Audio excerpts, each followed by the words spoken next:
ইরানকে পৃথিবীর বুক থেকে মুছে ফেলা হবে। কি ভয়ঙ্কর একটি কথা এটি। একটি রাষ্ট্রকে চাইলেই কি পৃথিবীর বুক থেকে মুছে ফেলা যায়? আর দেশটি যদি হয় অদম্য রাষ্ট্র ইরান, তাহলে তো আরও একবার ভাবতে হয় এই কথার মানে আসলে কি। ইরানের ওপর পারমাণবিক বোমা ফেলতে যাচ্ছে যুক্তরাষ্ট্র। অবশেষে কি তবে ধৈর্যের বাঁধ ভেঙেই গেল?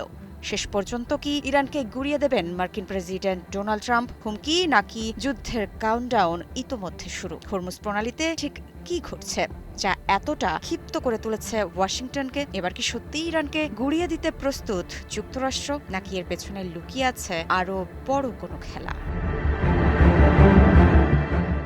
সম্প্রতি মার্কিন প্রেসিডেন্ট ডোনাল্ড ট্রাম্প এমন এক মন্তব্য করেছেন যা বিশ্ব রাজনীতিতে নতুন করে উত্তেজনা তৈরি করেছে। তিনি সরাসরি হুঁশিয়ারি দিয়েছেন, যদি হরমুজ প্রণালীতে মার্কিন স্বার্থে আঘাত আসে তাহলে ইরানকে পৃথিবীর বুক থেকে মুছে ফেলা হবে। এই মন্তব্য এসেছে একটি টেলিভিশন সাক্ষাৎকারে, যেখানে ট্রাম্প যুক্তরাষ্ট্রের সামরিক শক্তির কথা তুলে ধরে বলেন, তাদের কাছে এখন আগের যে কোনো সময়ের চেয়ে বেশি আধুনিক ও শক্তিশালী অস্ত্র রয়েছে।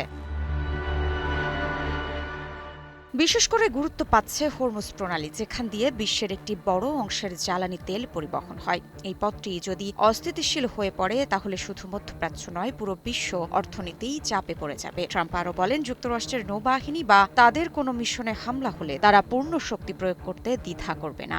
সেই সঙ্গে ওই অঞ্চলে সামরিক উপস্থিতি আরও বাড়ানোর কথাও জানিয়েছেন তিনি। ট্রাম্প দাবি করেছেন, চাপের মুখে ইরান এখন কিছুটা নমনীয় অবস্থানে রয়েছে। তবে আলোচনার দরজা খোলা থাকলেও কোনো ধরনের উস্কানি সহ্য করা হবে না বলেও স্পষ্ট করেছেন তিনি।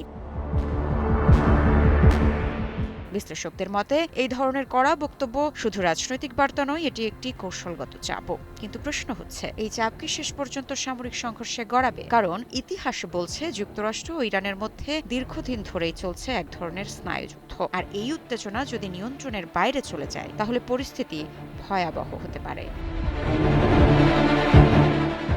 কি বুঝলেন ভাই? অনলি যেটাই চাই।